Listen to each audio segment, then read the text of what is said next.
I'd like to give a short introduction here to the game Farmers versus Empire. You see the box here before you, and the box Farmers versus Empire actually contains two games, a strategic war game and a tactical war game. Today we're going to be talking about the strategic war game on the Second Boer War, 1899 to 1902. Now, this is the game map you can see before you. You can see almost all of it. You have Cape Town represented down here in the bottom left corner. Goes all the way up to Louis Trichard up here. So that's the map. It's a point-to-point movement system. There's lines in between some of the points. So you have to follow them carefully because some are isolated. For example, Bloemfontein here it connects to Kronstadt, Klerksdorp, Edinburgh, but it does not connect to Ladysmith or Kokstad or Storenberg, for example. So you have to look carefully at the map.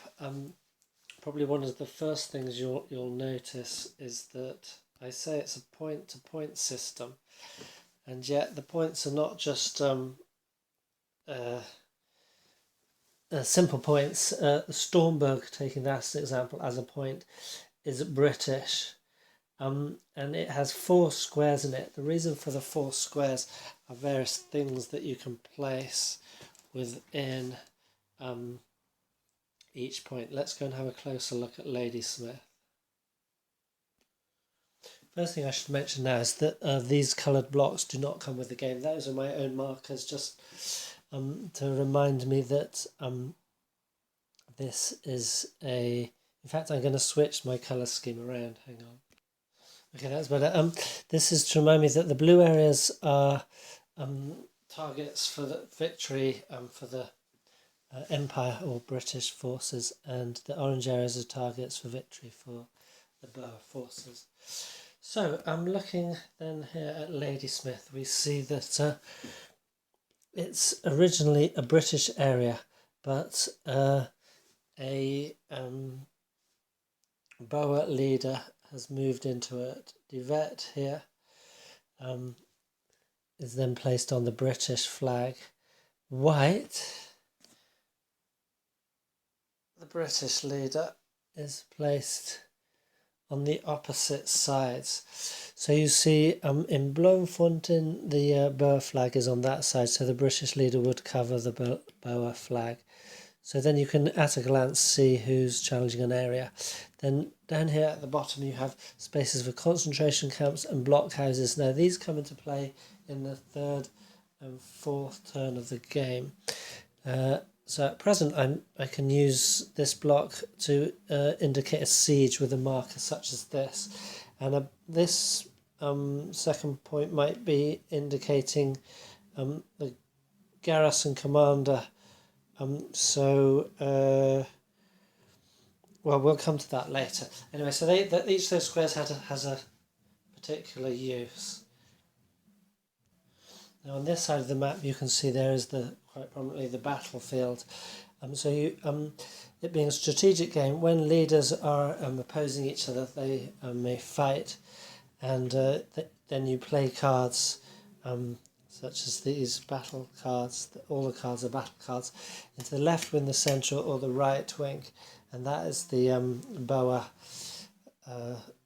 comparable side. Now if I move up a bit, though it's not highly visible from where we are, it doesn't really matter. Here is the turn track. There are 4 turns within the game. Here is an events track. When these are event markers chits, when an event is played, it's put here. And similarly down here, the British, the Empire players events chits and events track. Then finally going over to the other side, here we have 2 markers. This is the British Prestige track, starts at 6, it's gone down to 4. And here is the Boer Funds track, starts at 6, and it's there at 6 at the moment. So probably I should move on to speaking about the victory conditions of the game. And essentially there's kind of like essentially the Boers can win on game turn 1 if they capture Ladysmith, Kimberley and Mafeking. They do that by sieging those areas. If they don't manage that, then the British player has to capture these blue marked areas. And also I've put 2 markers here to remember that once they capture Belfast, they also have to play a certain event chit. If they manage to do that, then the game continues on past game 2. If the British player doesn't do that by the end of game 2, again the Boer player has won. Then otherwise, if we carry on into game turn 3 or 4, if the British prestige drops to 0, then the Boers have won, and if the Boer funds drop to 0, the British have won. And lastly, you saw those concentration camp blocks. If the British can build concentration camps, I believe in the 3rd and 4th turn only, and if that's higher than the amount of Boer Commando battle cards, then the British Empire side has won. So I guess most of the Boer Commandos are held up in concentration camps. So I said there was 4 turns to the game. So that's true, there's 4 turns to the game, and in each turn there are a number of rounds, and in each round there's a number of actions. There are 22 rounds in each turn. That's 11 action chits played for each player. So it occurs alternately, and each round can have from 1 to 3 actions playable in it. So there you have 4 1s, 4 2s and 3 3s for both sides. So these are randomly drawn from cups. And an interesting mechanism is that the opposing player draws your chit, so you don't actually know how many actions you have that round. So you might plan for 3 actions or hope for 3 actions in a round, and you've only got 1. Your opponent will tell you, well, they won't tell you how many you have left, but they'll tell you when you've used up all your actions for that round. So we have 4 turns, 11 rounds each, with a maximum of 3 actions each per round. Now, what can you do with each action? Well, there's a number of things you can do, and they are listed in the rules book, which is only 9 pages long, and 3 more pages of examples of play, and also on the setup and events card. So essentially, there's a separate list for each player. So the Empire has a list of things from A to G which they can do, and the Boers have a list from A to F which they can do. Now, not everything is doable in every turn, because for example, the Boers can raid, but only in turns 3 and 4, and the Empire can create scorched earth or blockhouses or concentration camps, but only after certain events, maybe certain sequences of events, have been played. But basically, movement costs 1 action point, garrisoning costs another action point. That means a British player will place a garrison marker down on the map covering up the Boer flag. Combat costs an action point as well, and quelling a revolt costs an action point, etc. So and the Boers can siege, which costs an action point, and they can also fortify on turn 2 only, which costs an action point. They can remove garrisons, etc., and they can revolt. Again, that only happens after certain events. So basically, you can move, fight, garrison, do various actions on the board for 1 action point, or, and this isn't absolutely clear in the rules, you can play an event or the British player can take a reinforcement battle card.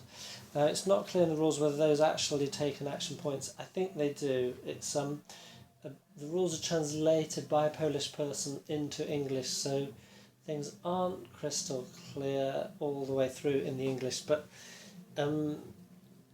it's a question I'm going to put to the designer. But I think that's how it seems to make sense from other wordings of other rules that you pay an action point also to play an event. But you can only play one event each round, so even if you have 3 actions in a round, you can only play one event each round. Now, one interesting thing is that each leader has a movement value from 2 points to 3, even 4 points. Some leaders actually can't move at all, have 0 movement. And that's, so an action you can move from one area to another area, but then somehow you have to remember that that leader has spent one of his movement points. And some actions take a certain number of movement points, some in fact taking all their movement points. So that is something that has to be remembered or taken account into. Now combat, how does that happen? Well, there's 2 types of combat. There is a regular battle and then there's a skirmish. Leaders are divided into 2 types. There are main leaders and then there are detachments. And if 2 detachment leaders meet, they can only fight a skirmish. If there's a main leader involved, you can have a full-on battle. Essentially, it sort of starts out the same. The British player has a starting hand of so many cards, and each person draws from their deck up to 6 cards. Well, I say draws from their deck because the Boer person, so if that's their deck, they just draw randomly 6 cards. And but the British player, he at the beginning of the game, he has his hand of cards, and then he also stacks his deck how he likes. There's a rule of where you have to place the last British artillery unit, but other than that, the British player has a hand of cards, and then he has these reinforcements waiting, which he can take as an action, as I think I mentioned earlier.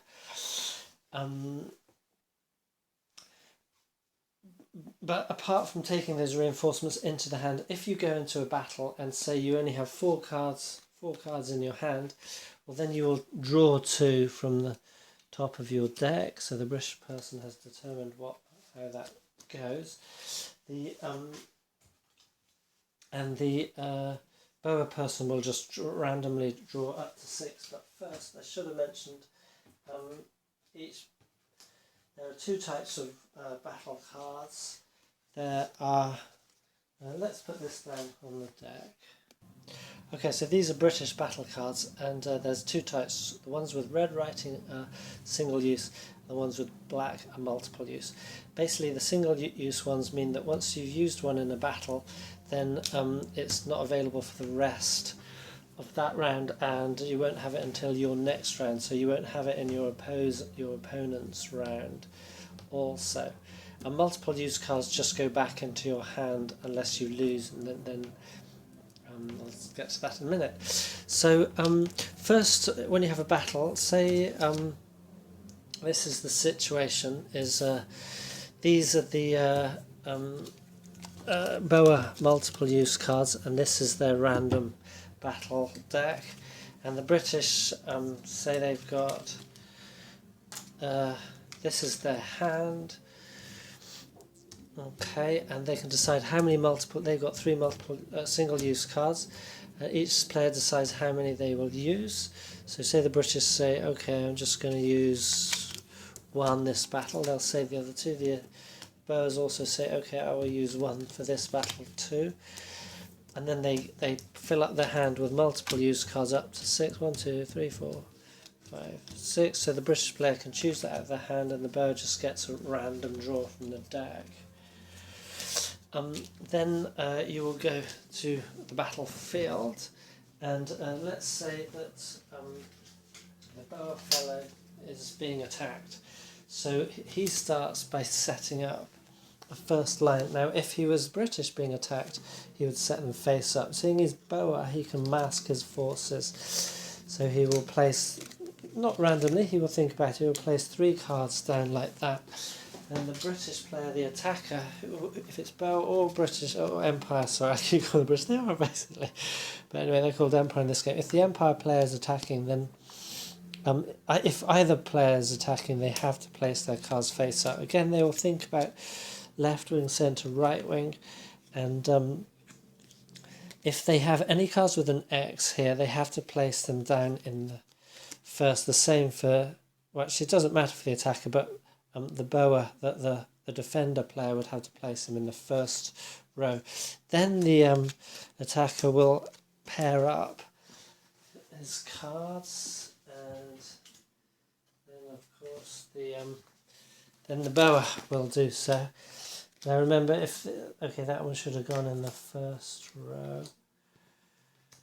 Okay, so say it's like that. Remember, if this was the British, then and that was the Boer, then the Boer would have seen the British first line. So then we reveal any hidden Boer line.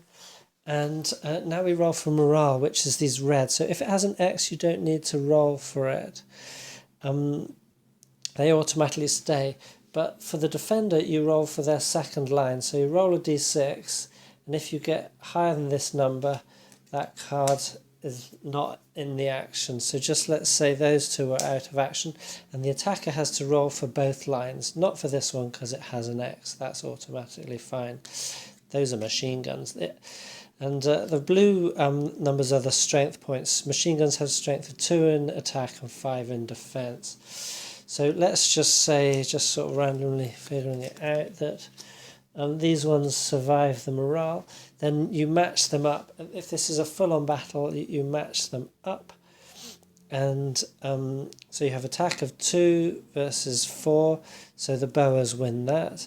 Then you have attack of 4 versus a defense of 8. The Boers win that. Attack of 5 versus defense of 4. The British win that. So the Boers won 2 out of 3 of the areas, and they will win the battle.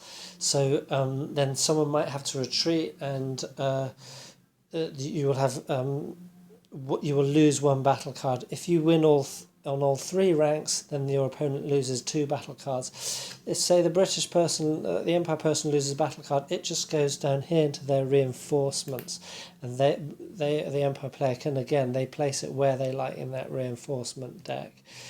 Unfortunately for the Boer, if they lose cards in battles, they are out of the game. With a caveat in that they can spend, I believe, an action. They can, once around, they can spend an action, but it's 2 action points, and then they can get some cards back from their eliminated cards. Unfortunately, if they draw an action chip, or if their opponent has drawn their action chip, which is only 1 action, then that attempt is wasted. So that Boer reorganisation is a bit of a risk. Now, so I believe that is the nuts and the bolts of the game. I don't think I should say any more about it at this moment, because this is my first game. I've just played 1 turn. I didn't really know what I was doing. I've just noticed that some British leaders had red markings, red names, and I wasn't sure what that was for, but looking again I can see what it is. That means they're the leaders with 0 movement points. So I've had Baden-Powell running around here building garrisons in Boerland when he couldn't. His movement point is 0. So it's so we've got some leaders off on the side here and up here for the Boers. They can come in as detachments, and some of them come in later depending on certain events that are played. Now, what I would say is that this game, having played Twilight Struggle and also other more sort of standard wargamey card-driven games, is kind of like a mixture. It's got similarities to both. It's not card-driven at all. The cards are only used for the battles. So they are battle cards. They don't do anything else. It's just a hand for battles. But it reminds me a bit of Twilight Struggle in the sense of, there's various different things you can do, choice of a turn, and that's similar also to other card-driven games. It's kind of like you have so many actions, and then you say, do I spend it on an event, or do I spend it on an operation? And there's various different kinds of operations you can do. And like Twilight Struggle, I don't know, it might be more like other games that I haven't played and I don't know. With this, it's, you're not just moving to attack, you're wanting to place garrisons or have sieges or create blockhouses and scorched earth and things like that. So there's various things you can do in each area rather than just maneuver and fight. And your opponent can be sort of doing things to counter those. So you're scorching the earth, and he's revolting. I don't know the ins and the outs, but yeah, your opponent can revolt, and then you, I think, have to try and move that revolt marker. Or your opponent can place a garrison, then you can spend action points to remove that garrison marker. So it goes like that, and but I think Twilight Struggle, I sort of grasped its possibilities, the parameters, quite quickly, because the oddities within those parameters came in the cards. So I've only played it a few times, so I've known people who played it 50, 100 times. They get to know the deck, and so they know exactly all the exceptions to the general parameters. With this game, the exceptions are included in the events chits rather than on cards. So it's the same difference. I guess it was just cheaper to make chits rather than cards for those. I don't know. It wasn't necessary to make cards because they're not part of the battle deck separate. But essentially what I'm trying to say is that having the exceptions printed here. So, for example, for the Mayfair King event, it says resolve the event if at Mayfair King area there is not Boer leader counter. Increase prestige by 1. Okay, that's quite straightforward. It's all stuff like that. Turns 3 and 4 Empire, you can play Repression. After playing this event, British forces can build blockhouses and concentration camps as their action. So it's all quite straightforward, but there's 1, 2, 3, 4, 5, 6, 7, 8, 9, 10, 11, 12, 13 action chits each. So apart from all your different actions you can do of like, well, maybe they're not so very, do either move, fight, siege, raid, garrison, ungarrison, fortify. Your leaders have those varying capabilities, and your events are going to be, a lot. I've played one turn, and I've got 3 British events down and 1 Boer event. Now I think probably in the second turn I'm going to be playing a lot more events than manoeuvring. In fact, I think I'm going to start this game again because it was a fun first turn to learn it, but I did that wrong stuff with my with the leader's movements. So what I'm trying to say is that this is a game that's going to pay replaying, and it's light enough and easy enough to get into that I think it won't be too much. It won't be a chore really to do that. One thing I should perhaps mention about the leader counters, which I didn't before, is those other 2 abilities. Sorry, I'm trying to keep my hands steady. No, okay, I'll go down. Hang on. Okay, I had to turn on the lights to get a bit of better focus because you couldn't see otherwise. But yes, so the leaders, they have their movement ability. There's Duvet there has got 3/4. I can't remember, I think that's in the 3rd and 4th turns he has 4 movement possibility. And then the top leader, the top number on the left there represents ability, and the bottom is charisma. Now, charisma enables you to draw extra battle cards for your battle, so you have a greater choice. And in fact, what I didn't mention when I was showing the battle cards is if you lay out 6 battle cards and 3 of them fail their morale check, if you have more cards left in your hand, you can then replace those ones from your hand. So you're not just limited to those 6 that you initially lay down, provided you have a commander with charisma who can bring more in. And the ability does... No, sorry, I got that wrong. It's your ability rating that determines the extra battle cards that you can draw. And the charisma... Okay, in certain situations you would use the charisma rating to influence the number of battle cards that you have. It also comes in handy when within the siege. The charisma is also involved in siege situations. So I think what I will do is I will restart this game and then post some videos of not gameplay, I don't think, but a sort of commentary after some turns played. I'm aware that I didn't speak about how to perform the skirmish combats, but they're very similar to the normal battle combats, just kind of not as deadly, I guess. But yeah, this is just meant to be a quick introduction. It's not a how-to of the game, so it gives you an idea of what this game's about. Whilst without being a knowledgeable expert introduction. So yeah, like I say, Farmers versus Empire. I think it's an interesting game, and I'll play it. Put some videos up of that, and then give my thoughts on the game after I've played one whole game.